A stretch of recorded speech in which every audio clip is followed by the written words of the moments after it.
Sompa TV Suni yada wase ama waha premuato adesama mansam no doso awie ana yade eba wote yenka wo Sompa 93.1 FM Sompa 90.7 ewo bron epo FM enu ache Sompa 98.9 yemi ansane yakabo mu a ewie yesinkumya den sam no brown sam no doso na NDC amanyoko no efrase ya wo kasa na nsama wo ka no wo ka ede woni a kire Bank of Ghana na ede nsam no pese wiase nyina etiase World Bank ede nkontabuo bi ne nsusue bi e ba bonten na eyade bi a edi Canada TNT yebehwe na yedi ho enkomo Maame Cecilia Abranda Pansa nsam no kwabena agyi Japan ne nsam twerofo edi nkomo bi a wono so de nano atum opanimpa bi a wo hwe anim se obekura franka ede ma NPP amanyoko no bre bi atwam na woye keteke hwesofo ewura Jo Gati wono na kasabra wone yenuanom Sompa 90.7 din komo wo bono apo FM wahekere nsam bi kufu ede ama wo mo na wode atodwa ya wo kansam bi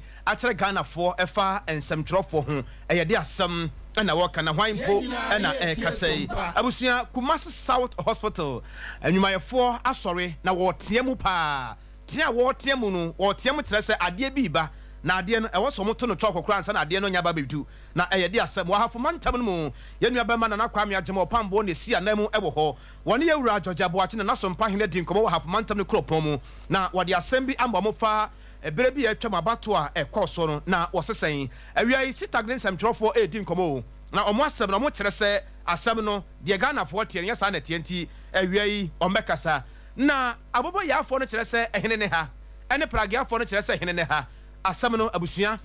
awia yi de san ba no de gesi ye kire mu ansa na watimati asem ye na wasene ma wa ha awia yi Sompa TV so ne da wase papa ba bibiara ya wo awia yi wote yanka e ma wrem fi se bo modena baje 5G ene mizo ne bi 5G ena mizo ya no ne a nyame ye wado na won saka bia una wo kro no ahoɔdene nko a abe herbal clinic awota no so patrapa new site ho yare bia obo na watu ase cloud internet. Of course we are the fastest internet in the world, top high yani ye nuanom Love FM di hwanimu Dr. Tabita se nipa na wawie mo de mo mfa nbra ba bia ya nipa na nam bia no obetu ase yare no obeje de afiri ho na nije na ahunsie atumi aba sowes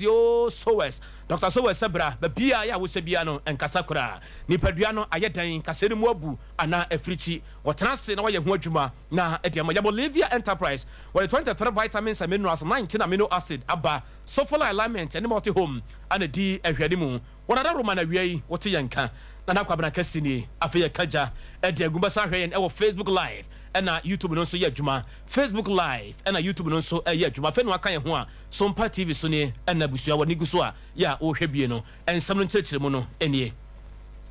Endi samanyoko no afrensem trofo nhyamude se yemara meti asem bi na asem no omne Ghana fo anka no bankyerɛ mu ankyerɛ Ghana fo a ebia Ghana fo entiase etre se Bank of Ghana wonsu ene won ban ya abede akirefo mienu bi eda na die no ha dwen pa ne sa yenti wo ka ade akire Bank of Ghana yewura NS Addison ena afensu so no na bede akirefo mienu no se ebeyi a wonhwɛ na one resign omom na wotwe miensa pepepepepe ya kyerese nka akokwa kura na da kosua so na wotwe miensa no enko ahwane efi se wonsu ene won ba ya woda na die no enyenyenyenyenyenyenyenyenye entimi mwa masikasem entimi enyina na so e wo maimu Dr. Atoba Forsen wono ene ye sahene e wo dom kuma no fam Ghana emarase betwamu adwuma ko enyam esem abaton person no so ne no wombrase betwane wono na friends am tro force se sadia asem zika no so man kan Ghana fo a na oni Ghana fo ene ne ye. Fellow countrymen and women, let me assure you that very soon Ghanaians will be made to pay for Bank of Ghana recapitalization levy, a tax to recapitalize the Bank of Ghana. So as we speak, because the central bank has collapsed virtually. It is, however, our position that we have so recklessly, the government of Ghana has so recklessly mismanaged the central bank and brought it to its knees and cannot remain at the helm of affairs of the bank without being held accountable. Those who have led this reckless and criminal conduct unleashed economic hardship and financial distress on the suffering people of Ghana must be held accountable on this particular action. In fact, impunity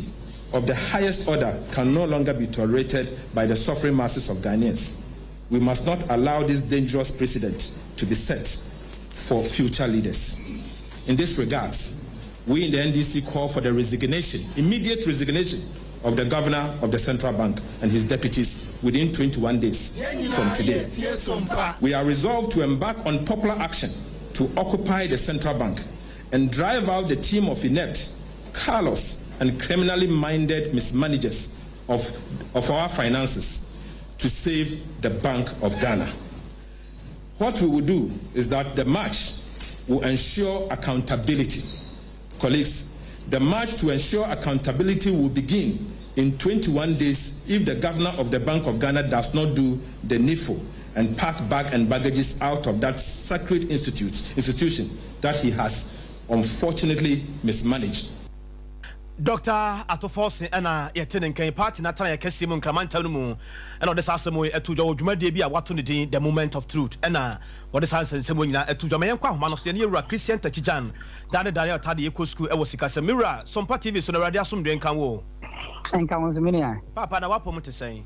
Yapa. What dear Dom Kumano, a friend some trough for Media to your Nimefa Bank of Ghana, Nabby telephone. What are my when you be a can, what ye be? I Mashimupa. Out of my son, if you are Saseko carry and Ubon to for one saying. You met your near Teofonina every Moshenia minority no air Kamwa they have cause to concern because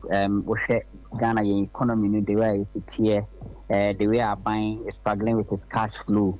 Emma Yoko Jim macro free IMF. Now you signed the another 60 billion. I don't know is being written off. And also by saying Aquatia Abaya na they have cause to concern. But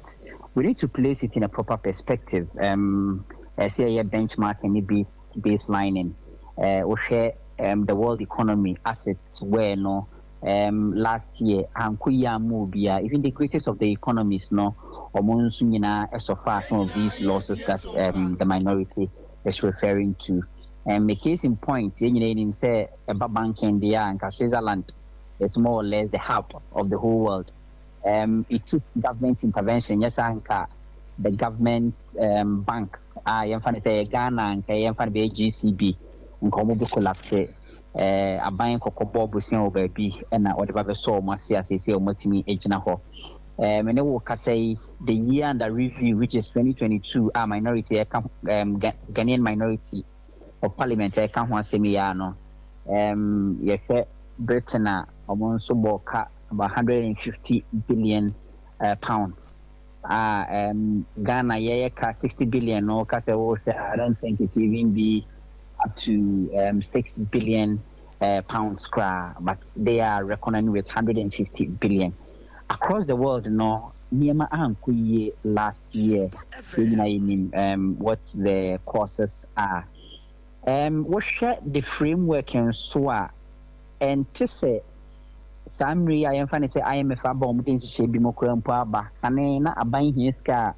na Bank of Ghana and a last resort. Bank of Ghana, it me a man is going to be. And if the Uniska or Hokra with me man overdrafts, over withdraw an account no by a certain amount. Meaning Bank of Ghana ma buying a year. Na emra ananj say be ni ho isi ho kwan say no Bank of Ghana emma buying sika. As at then, that was a status quo. And it is a Bank of Ghana, Emma, Government of Ghana, and overdrafter, na Omunya Enfum Emra. And position on so Emma buying so a call hono, Yimina domestic debt exchange program, yeah, a buyer, and our Bank of Ghana financials so steady year. A lot of the losses were coming from that particular exercise. And the Tiki, which was under the auspices of government of Ghana. Inti a buying subsidiary. Inti as at then no dear Nema Muye ya from Brabia Nanso situation na minor Yewuno. Then him say Senior IMF bailout and a buyer, he nimble economy no by now and then Inti Yabakane say, and I befane say, Nyomuye no was to save our economy. It was better say at least 60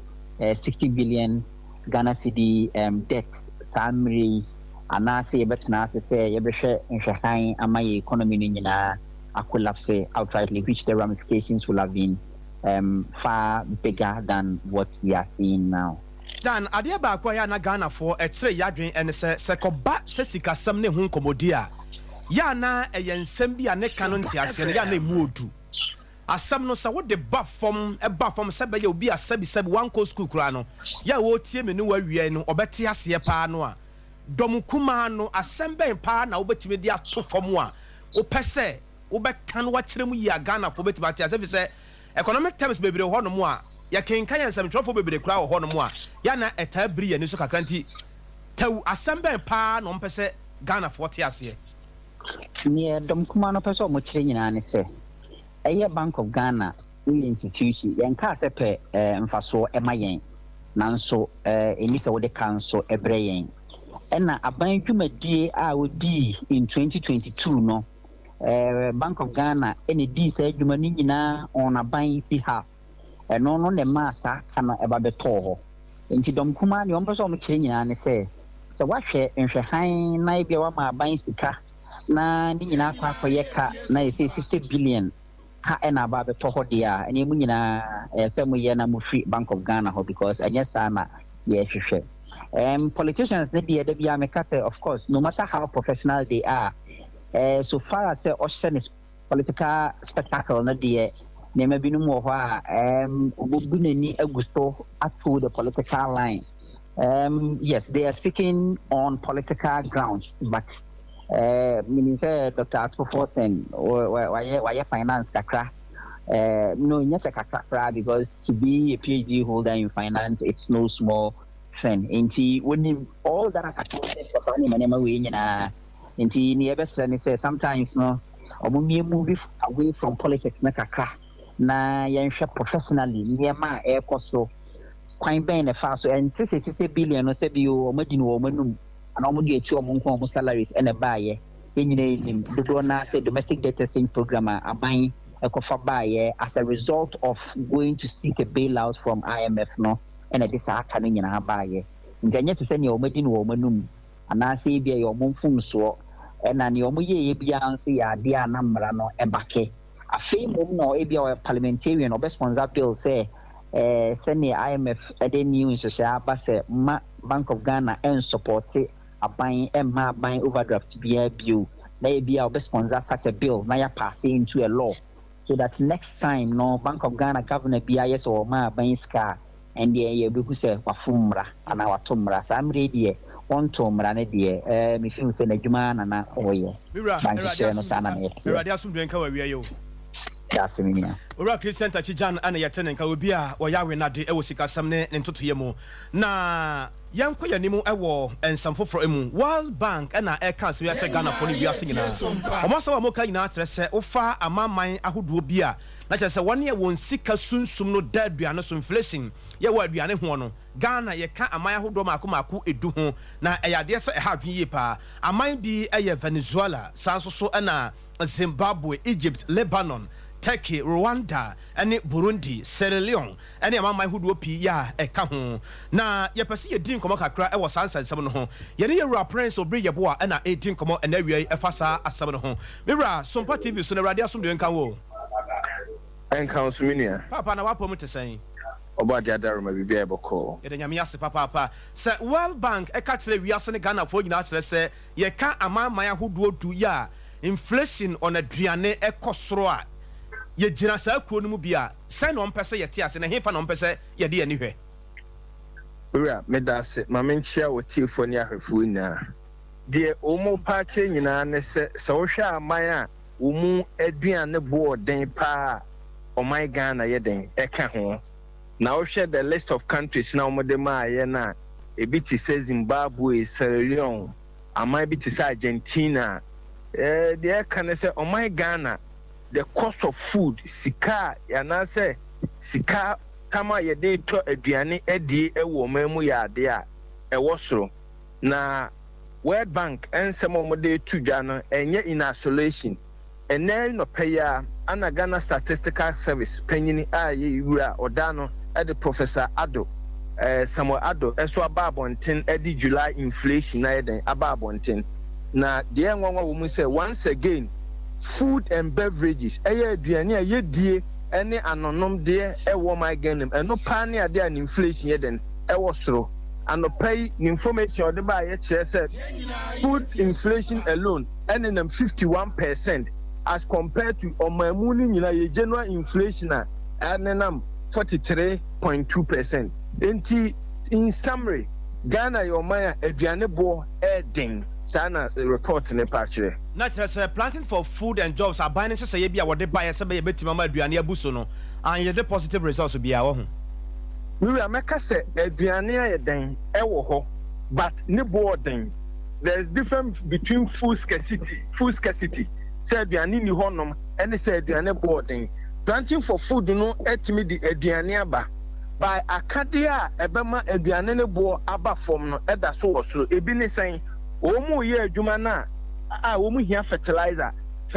bo ewo sura, eba Ediane ba bontia on timinti so a kwaya ye be transport to Ediane free in Krasia ye Edia bedu krum, and so Ashambo Eden, and so bedu kruma, and my near man so boy then a course, okay, can win in Aboma, and no can one man near man bo. Aduane bo ekosuru bibra World Bank ade tudwa no nti saa subo we ne hwan ye de bono Ghana ebeye yie oh se economy ni koya aban ankoya ya aban nti aban ne de be bono subo mira erade asum de nka wa wiai amin shaw ora prince obri ya bo a wonim de e wo sikasem otwa ne tia e de amayen na ye konsam foforo ora kwa bana je Japan ani abreso pese okura frank adema NPP amanyoko no woni sam trofo edi enkomo pa wono so de nanu atom maame Cecilia abranda pansa nsem a ene ama wiase ne Ghana fo nyina obia e ka se Ghana ba bia beduru de se oba timi ton tuduro e ma ne yeye kanon de nim se oba ton nyado a ne mo ton tuduro se de e ma no ton tuduro e ton nyado nyina e de ka ho na ne nyina no e no so kire se wanka bi kura na kire se wono so onya Ghana ni o. What for me I worry about, especially with this case, was the fact of the amount of money that was found in the household. Because as governments, we should encourage everybody to formalize the economy. We go a long way to try and get everybody within the formal setting of the economy. It is not my duty now, okay, but the state has agencies that have to look out for how she came by those monies. I'm not prepared to pass judgment on her like others are doing, not at all, okay? Suffice it to say I was disappointed that that amount of money was in a household. And that's as far as I want to go on that. As far as I want to go on that. It's important that we realize that we cannot, as politicians, preach one thing and do another. So when you're encouraging everybody to be part of the formal economy, the least we can do as leaders is to lead by example. So I was disappointed that she will keep that amount of money in a house. Sompa FM. That's what I want to say about that. Because I'm not in a position to pass judgment on how and where. And people are saying all sorts of things about that. And I've known her. She's had a good record. Okay, so it hurts me, you know. But it is important that as political leaders, we should have the political will to do the right thing for our country. Yewura kwabena eje Japan hwe anim so be kura frank adema NPP amanyoko no na yeda so awo woni opese okura frank adema NPP amanyoko no semnum yenua be ma Jogaten so ani abre pa so opese ohim frank adema NPP amanyoko no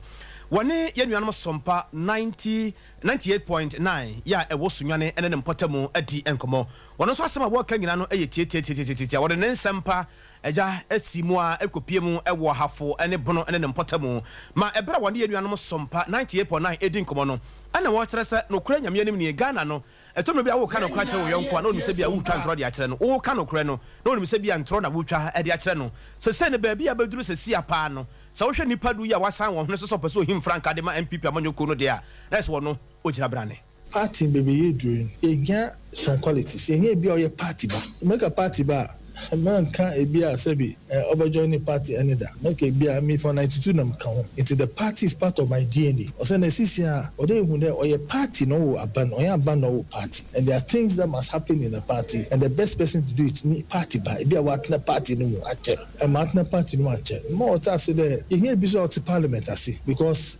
Genesis yakobon say let there be light there was light now so amambu Ghana amambu president say let there be light to the parliament waja to approval by Parliament is a part of the integral part of governance. Now, as someone when the Master Parliament 5 terms, Master my Deputy Speaker of Parliament is the Parliament in Botswana. So also what's Massey? Yeah, right honorable Alambabi. All manner example be of Parliament. Also, you apply the rules like Jokati used to apply them when he was Speaker. Parliament, as some CBC Parliament was a minimum bribe. Ayaga committee, both sides was one from Jokati. It is a Mibia, Sebi, Mika, Parliament.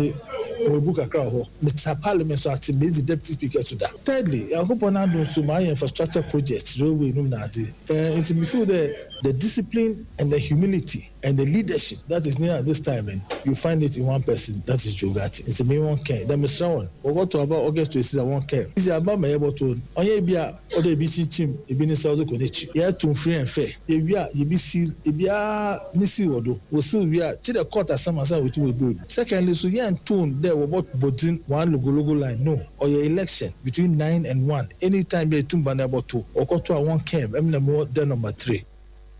Ewra Jogate sansemu nyina no woni anuanom Sompa 98.9 ye wosuane ana edisa enkomo no na oman mu de obo adwuma no ye won kabom ku na nkabom ku ofufure ba ye afepepepe ne o ya mamre ne amane na o hye ho fa eno na woto nsafre wo soafo abede tire ohwe amane bo ho nsam so ye maame Fatima Abubakar na eno no de nsam bebira to dwa se na nsen obi kɔ abonte se okoye adwuma no we samtroni a etimi beba na afono se ya kyea obi wo hon ma wo kɔ na kaka nye so baba na kaka ye no ye microphones ahodo ye mfidi ahodo de adwuma nyina etimi gye na to atwe ba bi kura be bu sesi a adentina wafa obi a o machine ya wo de asi obi so na wo record obi na wo pay information wo de atudwa kyerɛ sausu ene ban no samtrofo eyankofo bi a o man bi a samtrofo mu no ye ni wo mu ho agro empo sa wo hwɛ o man nhyehyɛ ye ne ade na sa wo kan ba ko mienu miensa enan a samtrofo ye ne to so nan ne nti adan ena obi a so obi ye adwuma e wo Ghana ha samtronia e wo so tumi de mara na hye wo nsam na wo tata no. If we don't sensitize the general public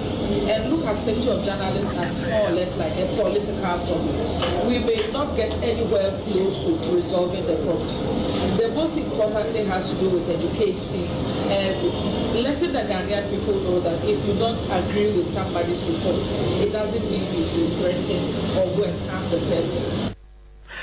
Maame Fatima to Abubakar ana yetene nka so afọ abede tire ohwa amane bo ho nsam so na no achi yen dwuma kuoyi yen kabom kuoyi opani ya odi yanimu yewura kwabra dwombo ono so se wode man samtrofo ni. We welcome this call, and I must say that we are going to take it up. We are going to engage all stakeholders, even including the Speaker himself and other members of Parliament, and see how this dream will be a reality. It is important for us to know that, like I said earlier,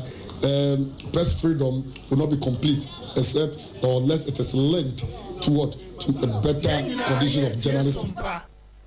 We papa Albert Kwabena Jumfo JJM president and no every from Tobra Cassian ye go so e de ma so wo hwe ye ne a Sompa TV so ne wote ye nka Sompa 93.1 FM ye wo kuma se Sompa 93.1 FM e wo kuma se wo kon kranza bono apoye fam so Sompa 90.7 na wo ko ahafo ene bono ene ne mpatam so a Sompa 98.9 ye nuanom information centers bebre eta ye chi ya taxi drivers truck drivers pragia abobo yanom enwumaku ahodo mu ne kwa ho ba bia no obi asa mpa Sompa e makatu apa ye koye nimu e wo ensam foforo emu a na ye call apomuden ene adwumayefo ensansam a na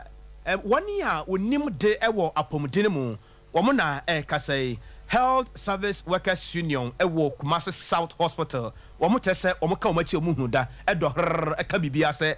anamoto bi ampanifo pese o mutuo no so mo anyai sa ade no a wa hwe ya efom be kosoro amasoro abafom ene san o metre se doctor wo hene ba owu so danso berebe atwam kura na wo ye panipa e wo konfa no che apan ayere sabia no ene wo kwa ahomegye kakra na mpanifo asa ye korofahye ubi esa de na ba honom na o mo se ade de wa asam ne yetene ten sa no asa wotia no asoma ye ten na o mo se hwe sa asam we de o mo ntiase kura na ebra na o mo ne nsamtrofo edi enkomo no Vice Chairman Edema Health Service Workers Union ewo Kumasi South Hospital Joshua Lawrence ni adu one to no boase onya kukuduro esane sansensem we mu. We had a news and then we saw it on social media about Dr. Who they are bringing him to Kumasi South Hospital, and apparently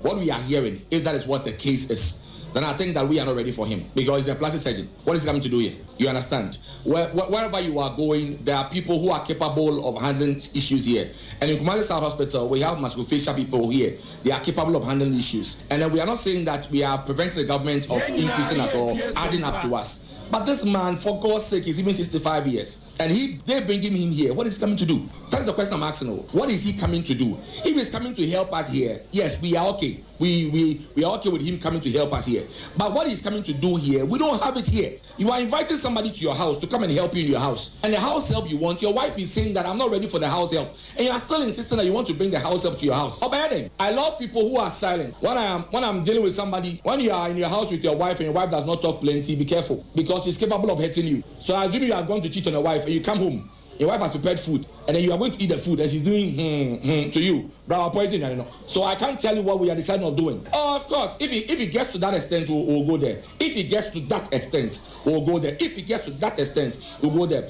But what I want people to know and understand is that in Kumasi South Hospital, anybody who comes here gets the treatment he or she wants. We have not experienced anybody coming here and the person will go home and go and complain that, because we are human beings, we are human error, we are bound of making errors. But we make ourselves available for the things that goes on here. So if he is coming, we are not preventing him. What we are saying is that what he is capable of doing, we have more capable hands here who are handling the issues to obey them. Adwuma na wo ba obabeye no enipa bi wo ho no mo betimi ayente hu hia kora se ye ba masa opani no asa ba opani e woni yedin ko vice chair adema Health Service Workers Union ya wo Kumasi South Hospital Joshua Lawrence ni adu ana yetenen kan yanko yanim wo ensam foforo emu a ye koye nuabe ma na kwame agiman opambo ho wona ye yani e wo hafo mantamu ene ne mpotamu na woni hafo mantamu no soafo onabo Georgia Boache na Sompa hene ene ofre no adi nkomo na asam ngina no ayetietia o kire se wiase ye ba ye pempen o se ne pen ene san 2008 no ho no a sadia manfo de yawo abufu hyewo ene anibre eto abati a MPP abanyoko no ayade se ne hadwe ye pa ne sayenti nyame ya adoma 2024 enchakwa na Ghana ye kwakwa koto aba wo sere adesie ne nyina da se wugidi se sabi se umoja ye wo mu no MPP moja na woni MPP fo ne kod nakra na wo MPP ni mapapa de a soligina enkabom enwumu a wobetoma ne nyankabom hwemare nyina no e de frefre dom ne pia dom e de koma NPP abanyoko no the Bruni Federal Party, Ninyafi, Edosu, Ubu Krana, Abana Buano, Amananya, Ajumabia Oya Krano, was Minyafi. And Tina, the Pesa, may say, or may say, Omne Ufa, Party no, dashing, Ejanamus. This Abania Bibima Oma, Omun Kamubiant. And as Unyafi Krana, Ubia on the bread, and to Miabot, is at appropriate time, yeah, the Senator Tabia, also, as I come with it. The Abetimaya Boam say, Ebiana Ubi, Juma, Wabuano, Nuabi. And I answer so, yeah, look up programs. To say, then I say, yeah, you've apprenticeship program, yeah, so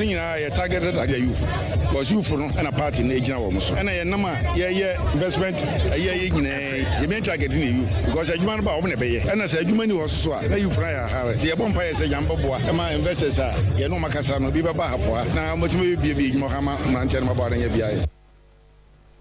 eya half mantam no to so for Ewura Georgia Boache obonum rane na Sompa hene Tesco dwumadi ase no de sansen mo nyina atudwa na ne kura murukwa nua ba ma na kwame agema opambo ama na nso ne half mantam no de ofre emaburu boabo mabura no edema NPP amanyoko no Ewura set oduro so edin komomo de asemwe ema no so 2024 se betima di nkunimu a de di kan e wo say ye ne han kasa party for na BB for no o mu gina pintin e biza amanyosem a game of numbers ye to abawi a wa supporters e do so ba koto aba no ne be kasa wa win so we cannot say ye betima win 2024 when we do not make sure say our base is consolidated enti djumadi aye di botan nyina ne say ye ne kasa party for no kasa say de be ya o mu be nya gidi o party nim o mekoso nya ahotoso e wo party nim I understand say there are concerns about expectations are yentumi meet here but and also enche say the share them from the expectation into no yama yabemo buo to the sense e beto aba na be wi no na ye ne nkunim se wa ba mu kra no if we are complaining say ye nya ahwe how much more we are in opposition ye wa ba mu no ye send so ho say ye nya bi na o chena betima gibi eno nti botaya eda djumadi ni so no djumadi e pese die ni say ento party for na koma so na we should bury all our differences we should bury all the challenges ye wo na ye forge ahead enim say ye yes a na betima boy ama 2024 no yet to me retain power e kuta is here abusia ene ya etwagu ye ye nua bema set oduro wo de wani kirem e wa half mantam no mu a wore na frɛ emaburu boabo maburu na no edema NPP amanyoko no abusia eye bibi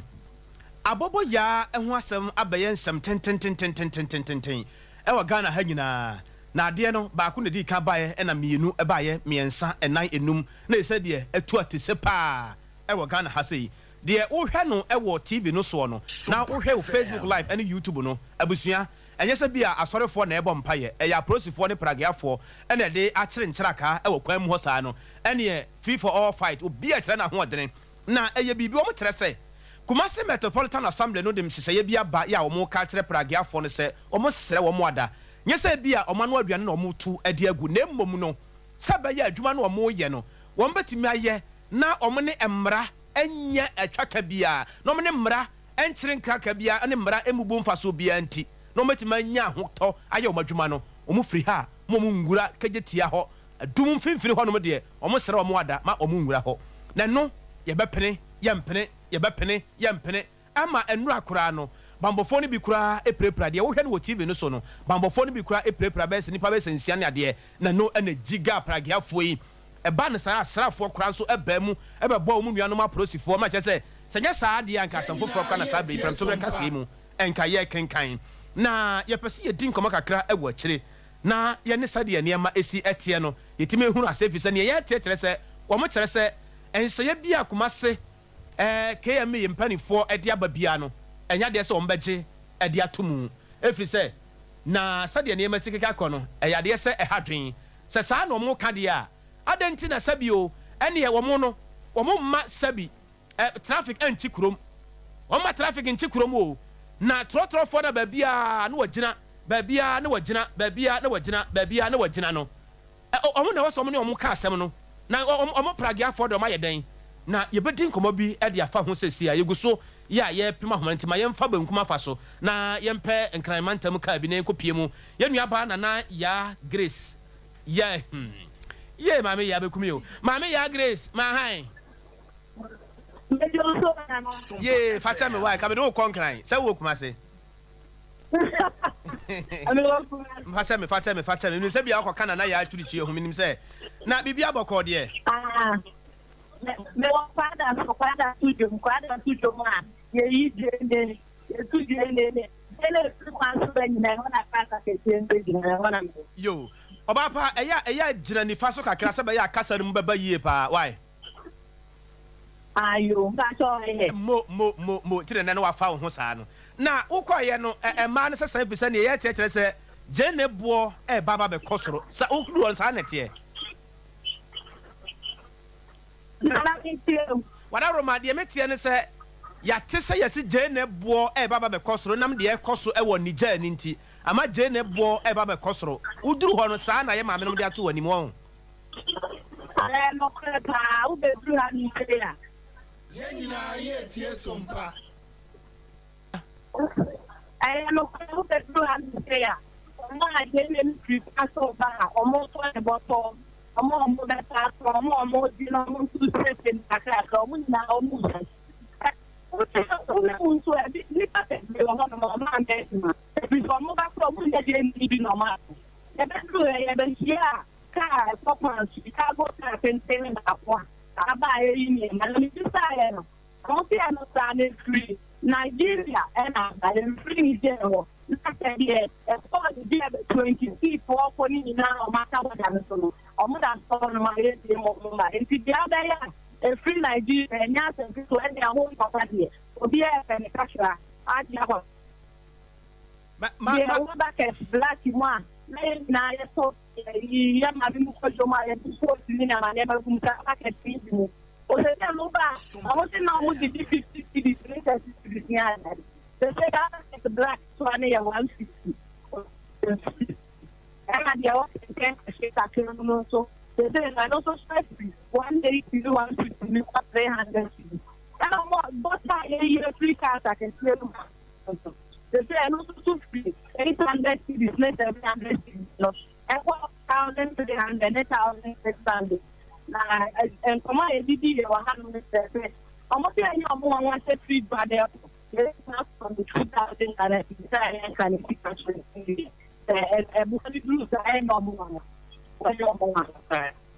yo ma na wase ye nua ba ma me ya Grace na ye tene nka no achi wane ye maame no ma ton jene ne niema ne bi no edi nkomo ne nsam ode ma no ni others ade wan kasa won se jene bi anna ha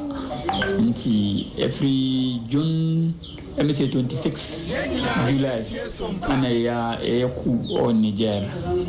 nti ama eku asempanyifo amoko shawo Nigeria Abuja nti omodi chances to Niger jene so wa wonim se jene ni nyina ye di free Niger ne ba ha ti jene kas na on baba do border Niger ni Benin border ana omutum ye ti se jene kas ni nyina ejina aka border moko fa we omoba ebi mukura jina ho be 1 week ansa na omusa omuchi abafa Burkina border omuso ho na efrenum Dori ti hosu jene kas ni nyina go ho Burkina Faso ho no Al-Qaeda fo no Boko Haram fo no muchi kwan no mo ma obi anchom nti hosu abakuna eba no kura enfri Niger ono efri Nigeria on say Nigeria ni Benin ehye border ana Benin si Togo su sheboda ana Ghana Togo su sheboda nti sa kana ohun se eba no so enfri Niger ani efri Nigeria ne ba ha ti epese Ghana empanyifo no omodi omo no tum omo kasa fahu sene bebia Ghana fo ya wa ha no ma ye di Geneva ye sika ni na bashi nti empanyifo omo moe sene ba ya kaso ni don batima aja omo sisi agini boto eko 1300 1500 1300 Ghana and 1500 botoba munyantum border no so na 800 Ghana ti he consequence no ho se times 2 kura yes ti entimi ma achina chisusu mvia bako 2000 because I been ho nti on say kana eba no so no on so enfri Niger abusia ensam wo nyina ne nua ba nana ya Grace na eboaboa no a woto edemane ye na wo sa ni jene mu nsensem no ano aka ho bi ma Africa Regional Organization of the International Trade Union Confederation na omo so de krata ababonten a omo so anodam yi twotwofo pani edema wo mo ayi akwasi adu amankwa opani no asema wo ka nyina ye titi akere se ba bia de makeka ko no se transi yehwe se nyehwe a ye mpana ba wo de echebedi agoro. You must have heard, for instance, that even in Nigeria, the Senate refused to do certain things that the executive was going to do, which means that even within sovereign nations, there hasn't been enough consultation and engagement with the levels of power. Now, if ECOWAS is not doing that, how are they going to engage us, or how do we, as civil society, engage them? That is something that to be interesting to. Well, what is very clear for our members, and in fact, even non-members who are also unionized in Niger, is that the threat of invasion from outside has actually united the entire body of organized labor in Niger, and they do not want a military intervention, because a military intervention is going to be extremely disruptive for lives, both in and around Niger. Well, the ITUC is simply an organization of workers, and already, even before an intervention, I think you can see that people on the streets don't like it, and really, if ECOWAS goes beyond the threat to actually institute a military intervention, all we can do is to mobilize protests around our countries against the military intervention, because really it is extremely dangerous for the support. Ene ya etwagu ye eyewura edu amankwa wano na ye general secretary ma ITUC Africa abuso ya kwya nimu ewo ensamfo from ye kwya nuabe ma kwabana nyako ho kwabana nyako ene si anem Sompa TV Sompa radio anemu ewo epoye mantam no emu kwabana erwade asomdwe nka ho enka so mi ne bema na wapo mu tesen nyame na adomode achen ho araroma edomutie o mini ya mi se beye bosome miensa de ko bosome ennan enie enna conference ko fodua eye development eye advocate group almost sole wakase bon na kombe ye oye kire se beye akwantempon wa ko fodua ne monte eso akwakoye se regional capital no empanjifo betima momani atimi akọ ho esan se betwamfo ne kakra metiefo ehu a wobɛpie mu Kufodua ne kopɔn kɛseɛ Kufodua ne yɛpue mantam ne kopɔn kɛseɛ no mu a akwantempɔn ho nsɛm ɛnkɔ yie korakora bɛka sɛ bɛyɛ hɔmabɔ pɛn bɛyɛ 80% ɛyɛ akwantempɔn a ɛwɔ ɛyɛ Kufodua no ɛnyɛ adeɛ a ɛkɔ yie pɔtɔ so agye so abɔ so ɛnɛ anɔpɛ yɛ nsuo gugu yi koraa deɛ wonam so a ne sɛ awerɛfo sɛm kɛseɛ paa na ɛno na ɛkuo no yɛ ɔmadwe sɛ ɔmbɛyɛ ɔyɛ kyerɛ deɛ ti aban no sɛna ɛbɛyɛ aban no bɛhu sɛ daabi ɛpue mantam kopɔn kɛseɛ deɛ ɛnsɛ fata sɛ sɛ akwantempɔn wei no ɛbɛtumi awɔ ha no mɔ na ɔmotu anammɔ no nananom atena nkonya ɛyɛ ne wodwaben nananom atena nkonya ɛto sa de frɔm ɛpɔ ɔmo kyɛw sɛ saa berɛ no na aban ɛdi kan de mfidie bi abɛgugu akwantempɔn sɛ ɔba bɛyɛ kwan no nti ka ɔmonya abɔtrɛ ma aban no ɛberɛ kakra mu na ka aban no anyɛ kwantempɔn no a ɔmatumi atu saa anammɔ no ɔmo hyɛ bɔ ɛsɛ mpo no ɔmo ankasa koraa no sɛ kwantempɔn no mpanyimfoɔ anyɛ a ɔmbɛtu ho anammɔ ama mabu no ahu sɛ mpa nananom atena nkonya nso akwantempɔn no ha ɔmo paa mabu no so gye to mu adi ose yɔyɔ ma demonstration wɔtwetwɛn so kakra ɛne ɛkwan no hyɛ no bɛgugu kwan no so ma mu gu baabi kakraa nanso sɛ bɛm no kasɛe no ɛyɛ contractor no asa paake ne nneɛma no nyinaa de asie hɔnom a amanneɛbɔ a bɛtɔ ɛpono so akyɛm sɛ aban no agya de ka ɛno nti ɔbɛgya ne nneɛma no nyinaa de kɔ na ɛno ɛna mabu no kɔkɔ apa akyɛm sɛ daabi aha ne henyɛwɛ ne sɛ naame sɛ mɔde ka ahyɛ yɛbɔ sɛ kwantempɔn no bɛyɛ na ɛno nti demonstration yɛ adwo sɛ ba bɛyɛ de yɛntumi anyɛ ne atwentwɛn so a ɛkɔbaa ne sɛn ɛna yɛtete hɔ nom a contractor no apake ne nneɛma atumi de afi kwan no so mabu no kɔpade baako atwa mu som no kyɛm sɛ new dwaben south brase bɛgye no nyamfoɔ Michael Ochikofi baafi akɔtena akasafidie bi so ɛba abɔnten bɛkeka sɛ ɛyɛ Kufoduafoɔ atwa contractor no ada paa atwa sɛ kwan no ɔyɛ no ɛkwan no ɛnyɛ ɛno nti na ne buafoɔ wapake ne ma no de kɔ no na mabu no kyɛm sɛ daabi asɛm a MP no ɛda bɛto dwa no ne ada no koro bia ɛwɔ mu ɛno nti ɔmo kyerɛ ma August Busumi ne da ɛtɔ so edu nkron ɔmbɛtɔ ɔmo ho agu ɔmɔnten so ayɔyɔ kyerɛ ɛde atia aban no ama aban no ahu sɛ daabi akwantempɔn a ɛwɔ Kufodua ne ne mmɔnten so no ɛnyɛ adeɛ ɛfata na mmom no wasɛ baako a ɔmosa ɛde aka ho no ɛne sɛ ɔmɔde kɔkɔbɔ ɛɛkɔ ama nananom atara kɔgya wɔ ne dwaben lɔf sɛ ɛdana ɛwɔ ne dwaben sɛ adaworo ma demonstration ɔmba bɛyɛ no ɔmo yɛ ɔmo ɛfɛ mfimɛ sɛ ne di kan ɔmo de ɔmo ho bɛhyɛ mu ama ɛnkɔ wiase no ɔmo antumi anyɛ biribiara amfa mmɔ nti ɔmo kyerɛ mu a August 19 demonstration ɔmba bɛyɛ no obiara ntwe ne ho ɛmfɛmfɛ ho sɛnɛ ɛbɛyɛ a mɛbu a ɛwɔ Kufodua ne ne mmɔnten so ɔmo pɛ mpuntuo de ama Kufodua no ɔmbɛtumi ayɛ ɔyɛ kyerɛ ɛde akyi aba nti bi ne ɔkasa ne deɛ August 19th ɛyɛde demonstration kɛseɛ pa ɛba so ne nyinaa yɛ akwantempɔn a ɛnyɛ ɛwɔ Kufodua a ɛno yɛ pue mantam kopɔn kɛseɛ ɛwɔ mu mo ɛne adwumayɛ nua bɛɛma kwabena nyaako ne ɛte ne nka ɛde firi ɛpoyɛ mantam no ɛmu yi abusua yɛnkɔ Asante Akyem Agogo ne yɛtie firi Asante Akyem Agogo no ɛkyerɛ sɛ ɛmu ɔdene kakra na Fulani ɛfoɔ yɛ wɔn mpɔtam hɔnom ɔmo wɔ hene ne hene yɛfrɛ no Musa na Musa na ne yɛateɛ kyerɛ sɛ yɛ hene fo ɔmo akɔbɔ ne punum ɛberɛ wɔne ne yere ada yɛ akyerɛ sɛ memeda yɛ twa mu yɛyi anadwo da suom berɛ anadɔnko abɔ koraa ɛkɔbɔ no mmienum hɔnom ɔmɛtea ne sɛ kɔkɔɔkɔ hwanea ɔsɛ yɛnea mo hwanea ɛsɛ yɛ aprosifoɔ anadwo mo kɔ hene ɔsɛ an yɛba hɔ ne yɛbɛdi nkɔmmɔ kakra bi na ɔsɛ me madam mo bɔ me punum saa mo pɛ deɛn asa agorɔ kɔkɔɔkɔ wobɛbie pono sɛ sotorɔ mmiɛnsa su wɔ n'ani so dadadadada ne n'ani so abiri no ɛne ntɛtɛmu ɔmomoa no sɛ wɔkra de ahebɔtɔ mu pabam ɔmode ne korɔ Jesus Christ ɔmode ne kwa hia awurade mɛma mmerɛ sa ntɛtɛmu saa ɛnso ɔmode ne kɔ na yɛpɛ sɛ yɛdi nkɔmmɔ kakra ne yɛhunu sɛ ɔmahunu nanaa na di asɛm kora na ɛkɔ soɔ yɛnua bɛma Prince Kwaku Baa PKB ɛwɔ Adanseɛ FM na yɛpɛ sɛ yɛdi nkɔmmɔ ne yɛte asɛ sɛ nea yɛtie wɔ Kumase no saa nɛteɛ sɛ Fulanifoɔ hene yɛ wɔ hɔ no Musa ɔmo abɛyere no kran ɛde kɔ Mira ma han na te sɛn mejo so hwini abɛma Nyankopɔn gusi krakra kakra me gidi sɛ mo sɛ mo yɛ agana dum Prince wona wo si anan mu ɛwɔ hɔ ɛsisi a hɔ te sɛn When you answer the Odikan, or the Pimo, I was Asante Akyem Agogo, Enra, and a Yanti, as a Uniform, as a Udio one, and also Domano, I was Asante Akyem Agogo, and Nipa, Bemi, and Sabo Rani, the Marco Chino. I should say, I'm going to find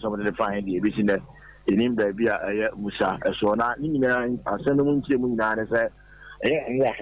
yeah, now Musa, and Kania, boy, Munchi, I said, I am Memendano. Na amuda demo amobetia ne se nifa bi be ebo omodan na so amobusa se ne nifa so masi anase obentin be na ebo dan ne mama nkrofo ne kire se amoya police fo a se amo ebo anase amoba musa ho ana Musa eso ekere say that we so police for there any mame enko na me frɛ commander na me frɛ commander fi say only commander in Sompa e ma nko ko ite say that we say omo frɛ commander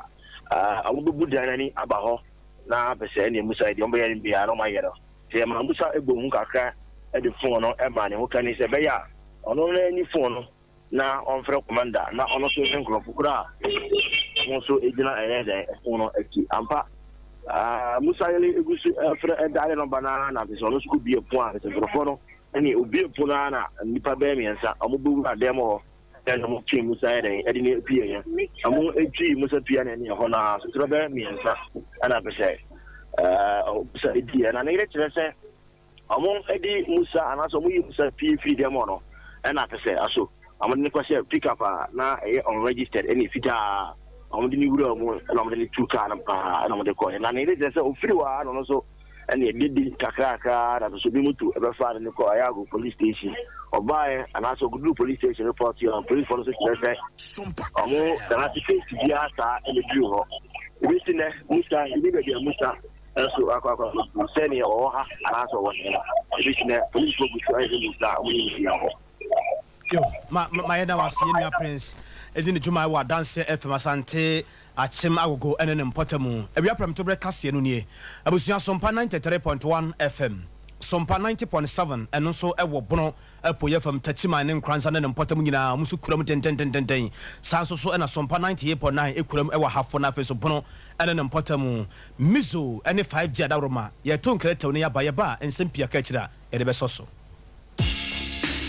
Sesia Ghana hadie open internet papa eye smooth eye fast bemo ye dia we bia with speed dia eye Cloud Ghana internet and fa ho ne ba bia wo hye say a new site and a rural area Cloud Ghana chow internet ni tuma said demo ani entertainko na ni speed ne so dia wo ne saso da say jumem efie anaba bia wo hia internet bia de and no ane Cloud Ghana internet sa santamemu hanko na wo dia wuni how kra Cloud Ghana na Ghana ha or providing internet connectivity and twitchini muntwitwensi a dem say smooth dia wodi ebia a content term so dem out say Wi-Fi and now hotspot deployment CCTV camera installation IPVT installation net surveillance digital security locks and a web hosting there Cloud Ghana internet service and kwana endi uhamo and fa ho ne ba bia wo Cloud Ghana e twa utuma say wo dem ani speed ne die esuni seso esubimba Ghana hada simple Unya how bia you provided 24-hour support demau ye mrantie no wo frɛ ya ne adru ho dadaada or how bia sane atie bia ya son no de amount watumi akoso the internet na digumedie bia wudi bia ope ya chakwan ya top high opposite Love FM ye ne kwama rural bank na wo dan bakum frɛ Mr Internet was 0202 699 110 ana 0244601933 ubetumi so send a mail was support@cloudghana.com.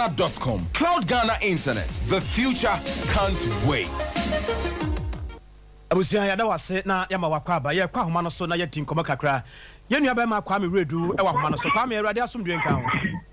Anka wo so kwabla. Wa gina ba bi ye de. Kwabla sisi abi kase de me mekale se me gina abuabu post office. Ana sisi abi gina me no edi nkomo na. Kwabla ni na ye nsamba ko iga edifa Pagiapo, or how or Mukomu, any other day. As over Kaya, they had never cadia, and who are Bubua. The net and the paying war, Kumasi, Kemi, Bofimuano, Babu Abu Hasua, a bit of course, and then the might to be car. It's at the crack. It's here, and now, Adia, of course, with now, you say. Pagiapo the enam asama ababa to omu sini no omo ma de to omba ku ade ade wo mo nanu ana omo kire se omo nuanu mu a aka wo mo ho a nke ebia omo ne omo nyina be kwa adwontom na omo ahete ntetua ene de omo betumi aye amampiriko abo wo mo no akoso wo omo hu ke edomo ne bi no ade wo mo ho afa titru ye wo ba abo abo mpote wo hanma omo de ade omo ntise odogo bi no abetimi de omo ya ne se amu de odo fidie no eye epo manu de wa bra omo fa bi no mu enso so ati aka fo mo ana se omo ati aka o nko mi kete e bi yare manu bi no anu no ku ha ɛna maa no pɛ yi ɔmo nso sɔre sɛ deɛ ɛkɔ fie no deɛ mo nyɛ de sɛ mo de mo ho bɛdi di a ɛna ɛnyɛ adeɛ a yɛsɛ bɛpere ama mo nso motumi ayɛ adwuma no ɛno na ɛkɔfa atete bulden ɛde ba ha to mu a kɔkan wo ba obi yɛn hyɛ dɛm piradeɛ nanso ɔmo ankasa mu a ɔmo twi piradeɛ no ɛna ɔmo de kɔmpie no ɛde to ɔmo sɛ sɛ wowa yɛko na sɛ wompɛ sɛ wobɛko bi deɛ a na ɛno na kyɛ sɛ ɛhwɛ sɛ wo nso so yɛma wo so wontumi na kɔka mewɔ meyɛ pirare no wɔ ha yɛpɛ sɛ yɛmne ɛsi nkɔmmɔ kakra na yɛhwɛ adepɛ yɛ ɔbaa yɛ sɔre ɔde ama ne nkurɔfoɔ meke sɛ ɔnabo mu ntɛka ɔno nso so aba ɛne mu bɛbɛdi nkɔmmɔ deɛ nanso so nika nkɔ piaro no hɔ ne ni nkɔmmɔ ba piaro ɛde ma ho aha ɛde ba Sompa radio Sompa TV. Okay, let me say a very good afternoon to you and your cherished listeners. And then I'm playing and yes, but I was like a crab. I had mama. We buy him who's a different of Edna. And I was honorable Montaka and no Asian and who said, the bigger care cost what you have had this year and not was so over to him. Oh, I'm saying now the air cost now sometimes boy. And I decided let's try like sit down strike so that what our need more better time for may any follow effective engagement for us find a possible solution because and then police are police at least I can afford what a fear and if you are Juma, let's say they be engagement there first say actually say so someone Kohonuma actually and I actually by the end of week no at least no now yet maybe meet at a certain point now we and Obia and Juma and now almost see Obia and Sikwayo. The issue is yes, ma obi aye ejuma no na ebimu epie aye ejuma yes yeba be chi omo aye ejuma ho se na ojina ha se no we jina na ama the final so kakra but within short time na yeba amlo na all the thing na final aye free obi aye timi kodini to media odi okay me yehwe onabo mu ntaka bae no asem ben no mu obo ben no mu dia ma sa be de me so say dipadom a odi hia mo na me so no mu je asem ben o say e for say the AC ye kweri aye say zongo for the door so and I say no give and I so I say onabo mu ntaka no onu na ye representative of parliament and the asem wa ko e friend no so and the one thing na akra oba kuma and do na jenu no amiti yes explain bi akra no and then they no and the inflow bia and the attention no no at least obetimi address omo based on also engagement only the so that na tension number former na ya win our senior at the end no na ya boa ma bia ko to yi enti oba no so na obeka cycle do say onu omunja bibia manu from and up to the Friday no obenya results yeah no e dey pray yo piano ya bring into my own town now we didn't have it from Allah's best Allah's and CD na ya no what papa papa we dey piano and him dey come on to me say the honorable me kaka ya when piano kakra no e dey akri nya so papa mama for tie the honorable me kaka ya e dey say nkofo enya wa akaba kwame wadaroma eya ye nuanom a wotwi moto na nkasa no ho womo so bopin womo pa na tie se die pa no mpese KM mpanifo ye de ma womo na womo so fa ne bre yen why mati kobla moni adwuma kwame redu na ye tene nke de madwenche no bi na ebrem na wi yi anwumako ya afa adwenche no ho ka no eye mizo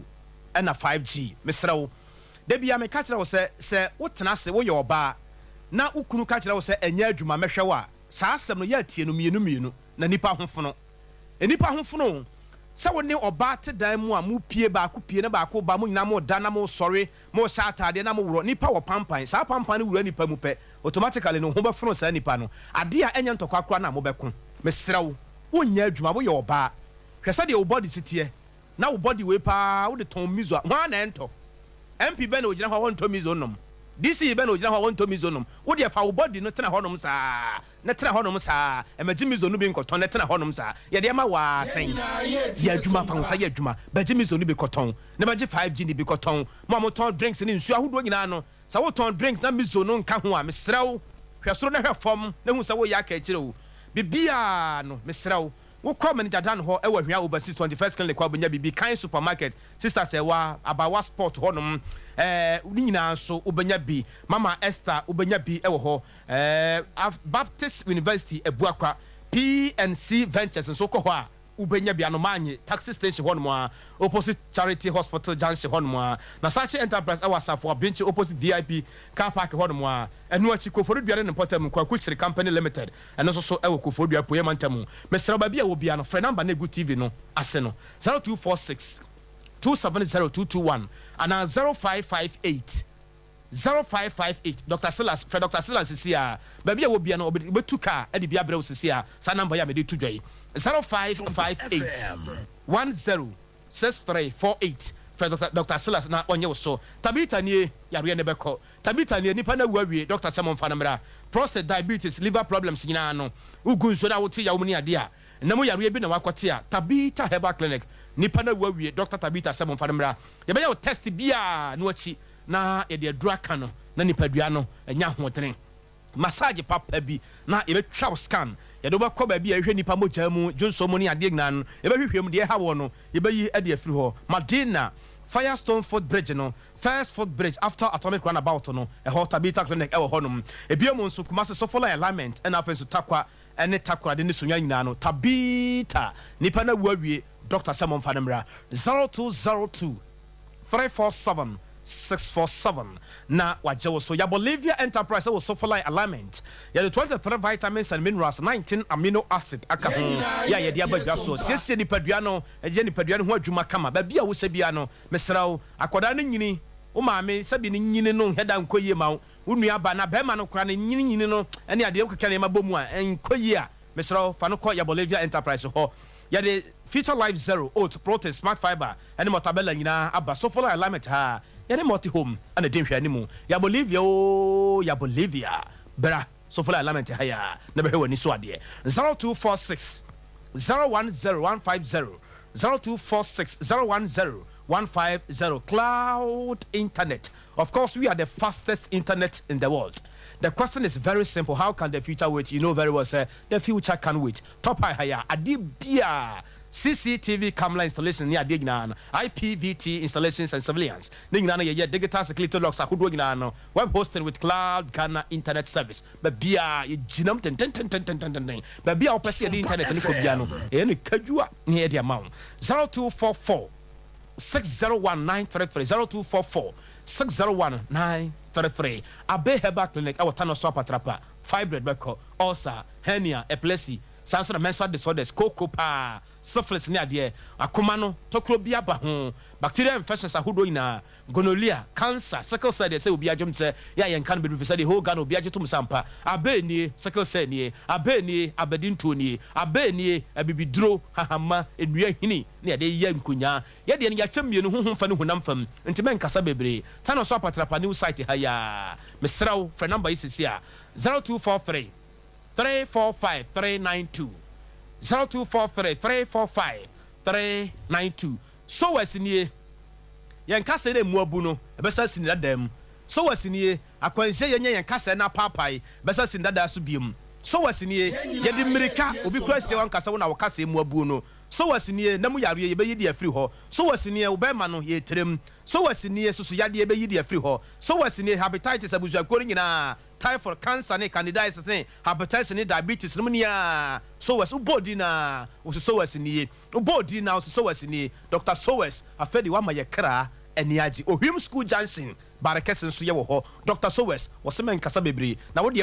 ko na fa woni ko hwa ade keke wo de ko ohwim school Johnson ana fa so barakese ba bia wo free ba bia na ba bia wo de wani akere bia no wo se me hwe Dr. Sowes wo de ko na ko hwe kwane fa so a so bi kasa abu a ye fa so ye kere no kasa ye bia doctor se be twa de na no tutumiri ka fa na ko Dr. Sowes entie kasa bia wa kere ho bia fa ko Dr. Sowes na ko hwe ade 0243 282 629 0243 282 629